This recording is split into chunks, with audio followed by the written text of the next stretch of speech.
Yeah, so Honorable Francis Waive joins us here this morning. He's the Chairman House Committee on Rules and Business. He's also been on the Power Committee as the Deputy Chairman. Good morning. Thank you for coming on today. It's my pleasure, and I thank you very much for having me. Yeah, so some interesting developments on the floor. So talk us through what went on with that back and forth about the NMDPRA. So as things stand today, what is his position? Is he suspended? Have they adopted it? Is it forwarded to the president? What next? Well, the House has no powers to carry out executive functions. To suspend him will be an executive function. What the House has done is to persuade the executive to do that. By a resolution of the House, every motion that passes on the floor of the House, that is adopted on the floor of the House, is meant to persuade the executive. To act on that is now within the powers of the executive. You know, the doctrine of separation of power in the presidential system of government. So we have done our bit. The ball is now in the court of the executive. So they will examine what we have done.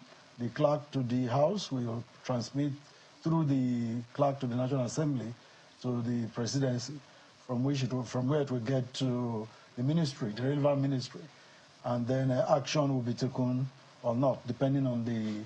But that notwithstanding, we are going to carry out our own investigation. So it's interesting, you're asking for a suspension even before you have carried out an investigation. Yeah, the truth is he has not denied making those statements. And those statements are weighty on our economy, on the petroleum sector, on the lives and properties of Nigerians. Those are very serious allegations.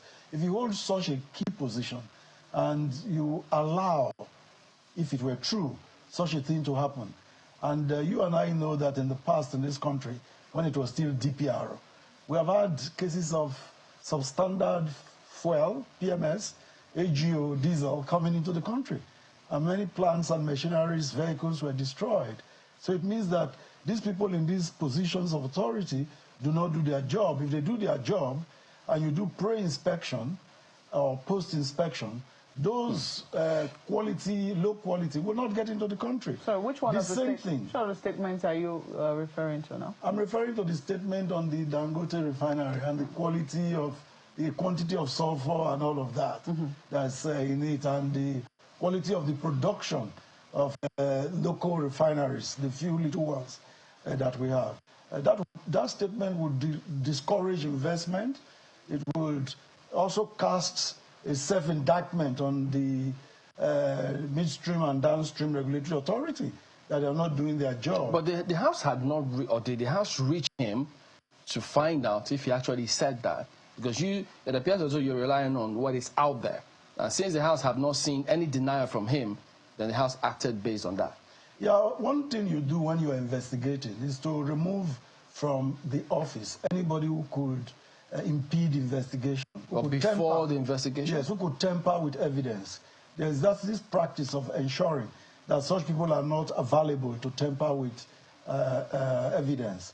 That's the area we are looking at. But in the nature of suspensions that we have seen in Nigeria, oftentimes it's more punitive. We rarely see people return to position even though they're suspended in the name. And we saw that with MPA. We saw that with the Ministry of Humanitarian Affairs only recently. So when you call for a suspension, what it does appear to mean is that conclusions have been reached, and what we're asking for is that this person be suspended, and the excuse is that, oh, well, we're about to carry out an investigation. Yeah, sadly, for many of the cases that we've had in this country, that we're able to attract a suspension because many go scot-free. But the ones that were able to attract a suspension were such that they are undeniable. The evidence was too much on the face, such that by the time the suspension is carried out, the individual knows that that's the end of the road. But I personally am looking forward to a time where integrity of public officials will be such that somebody can even offer to step aside. And my hands are clean. Investigate me. That's the kind of situation I want us to get into. Look at what has just happened in America. The chief of the Secret Service in the U.S. has stepped down, resigned, because of the near miss on former President Trump. That's the kind of thing we should expect in our country, where people have integrity and are able to defend their integrity, to be able to even say, I'll step aside until you finish. And when you are through, I get my honor and I serve my country with respect and dignity. That's where we should be going to. Yeah, but usually what happens, I mean, what we have seen over the years, that for people who actually even volunteer to do so, they find themselves fighting, not even to be reinstated, but at least for their names to be cleared. In the House of Representatives, where there was a speaker, the female speaker, the very first female speaker, that was precisely what happened. She fought for her name to be cleared after allegations were brought against her, and those allegations were found not to have been true. No, that's one case apart, because if you look at it generally, you will hardly find any other, maybe one or two other, but hardly you find any other. But in a particular case, if you look at the circumstances of that matter, it had to do more with politics. It had to do more with gender. It had to do more with power. Those are the kind of things around it. And she was wanting to avoid that toga of an impeached speaker. And because it was coming, it was looming, that based on gender issues, political issues, maybe some religious issues too, she knew she was not going to survive this. So the honorable thing to do is what she did, and I commend her for that. The fact that she didn't come back does not mean that if you are suspended, you wouldn't come back. What it simply means is that the people had their way. Those who were going to use all this to fight her. The point I'm making is that many years later on, she had to come back to the House for her name to be cleared. She requested the House of Representatives to clear her name. Yes. Yeah, that's the point I'm trying to make. Whatever investigation happened, you know... No, the investigation in that case was not an investigation. That was a political issue. But what we're talking about now is something that has to do with the lives and properties of Nigerians, which is the primary business of government. Yeah, but Honorable, about this particular matter, if the House is of that opinion, or the members, concerning the NMDPRA boss, what about the Chairman House Committee for that sector? How did they... But they've been there all the while, haven't they? And then, assuming these allegations were true, that there's substandard petrol in this country, and they've been there.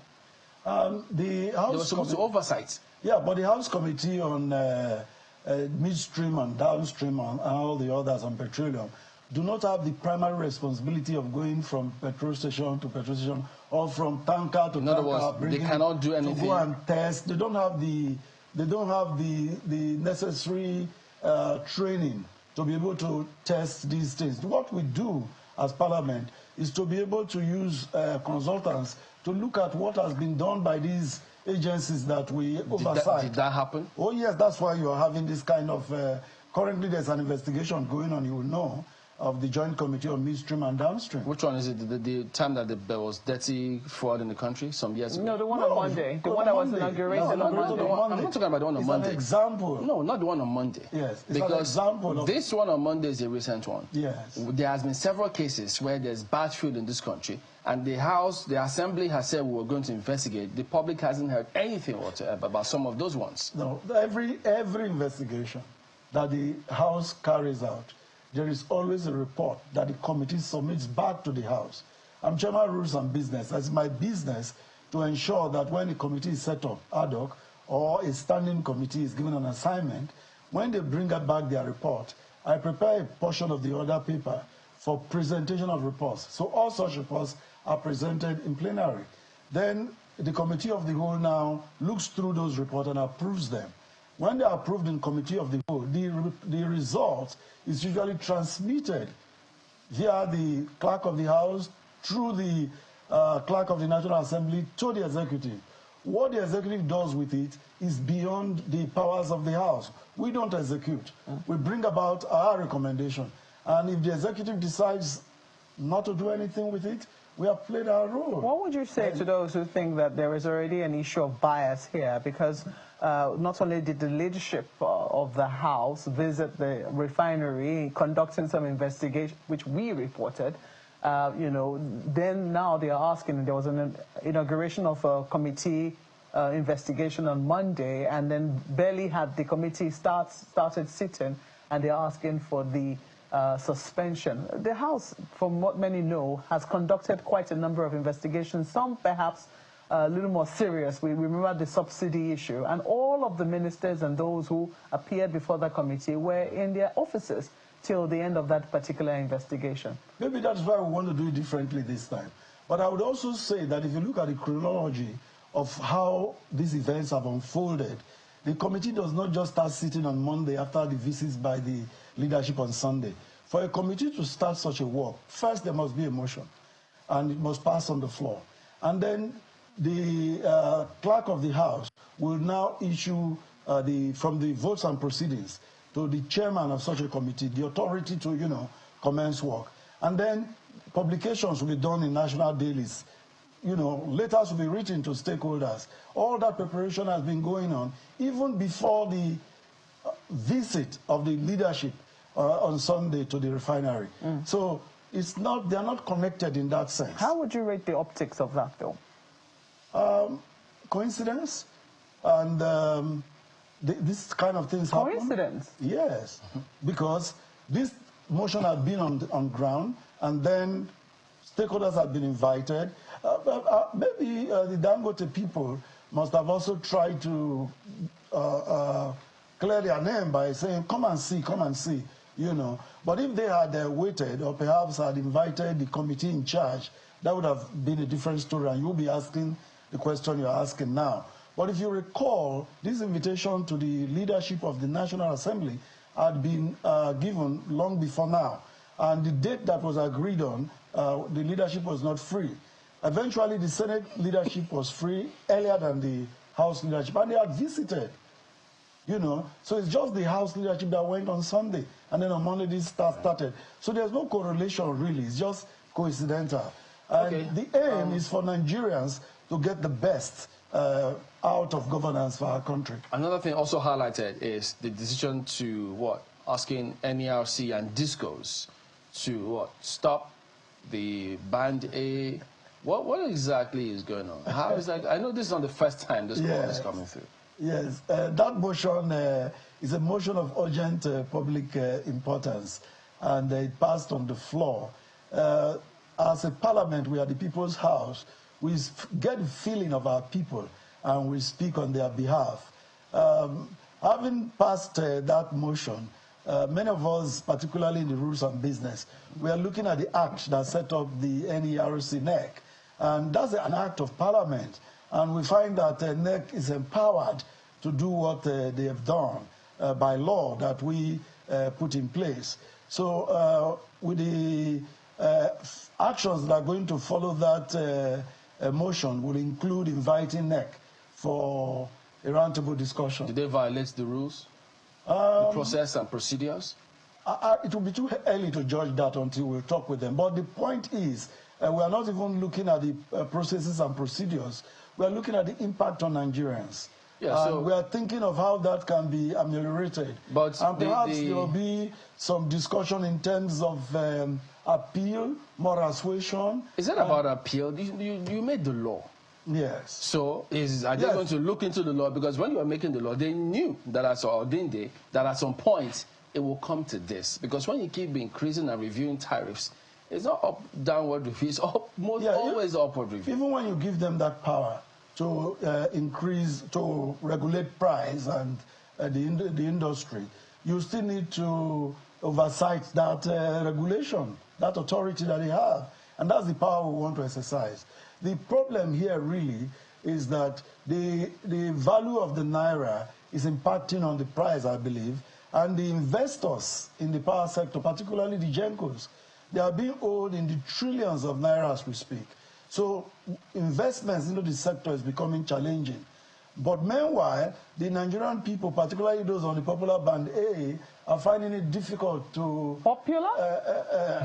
Okay, notorious or infamous Band A. Okay. Please. They are finding it difficult to cope, particularly industrial concerns that are under these... Schools as well, universities, businesses that are under this Band A. But what I think would eventually happen at the end of the day, government might have to design a sustainable subsidy for the users in the industrial section of the sector of the economy, such that even though they are on band A, there's a way government can do the matrix. I believe myself as an individual, not the House now, I believe that if there's any subsidy Nigerians must enjoy, it's agricultural subsidy and electricity subsidy. But the subsidy that must be targeted towards production, towards manufacturing, and not this one that people are paying less for nothing for electricity. But you can't begin to say they are paying less for nothing. They want to crucify you because the electricity itself is not there. So the goal is to make everybody be on band A, and then for manufacturing. Well, some say there shouldn't even be a band. No, this country. That's what I'm saying. Everybody should be on. If everybody's on band A, then there's no ban. Now, if everybody is on the same band, as it were, and then the industrial and manufacturing sector, they have some form of subsidy directly, then you will find that those who are producing power will be encouraged to invest more, and then those who are the discos will be able to get their return on investment. They won't forget, also. They shouldn't focus only on the cost. There's also supposed to be charter of service. Yes. So that is also a huge component of the entire thing. So we should also look at that part. I think that is what brought about the motion, because we don't want Nigerians to pay for darkness. In most parts of the country, people have power for an hour or less or thereabout a day, and you're asked to pay. Is it for that hour or the 23 hours there was no electricity? That is the issue. It's the band A issue that we are really concerned with. We want everybody to be on band A, and it should be affordable. And for the industrial concerns, we don't want our manufacturing concerns to close up. So, you know, that's our concern, and I'm sure we'll get there. Ayo. You know, Honorable, permit me to, take this conversation around that we're having right now along the same line as the cost of living conversation that we had earlier. This is all about costs at the end of the day. Earlier on, we had a conversation with a former Minister of Communication who said that while everyone is looking at the presidency, the executive arm of government, that, members of the House of Representatives, members of the Senate, members of the Houses of Assembly should also be asked questions as to, since they represent the people, they should also be able to speak to the issues of cost of living, as you are speaking now about the cost of electricity and the rest of it. What do you make of that position of the former minister? Well, the foreign minister has made his position clear. I also believe that at every point, at every tier of government, every level of government, every arm of government, those who hold public positions should be held accountable. And for us in the House, we are showing that empathy. Very recently, we made a donation, and other than the donation as individuals, we are also making a lot of contribution to the alleviating the challenges, the sufferings of our people. The challenge, anyway, is that Nigerians are focused on the national, the federal government. Hardly do people turn the searchlight on the subnationals.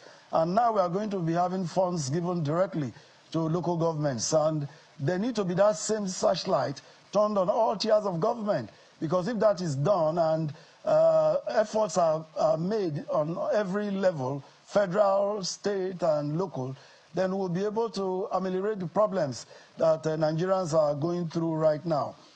For us as legislators, we are doing a little bit. It's just that we are the whipping boys of Nigeria's democracy. And that's not surprising because in the many years of military rule, there was no legislature. So our people don't know how to appreciate or understand the job that the legislature does.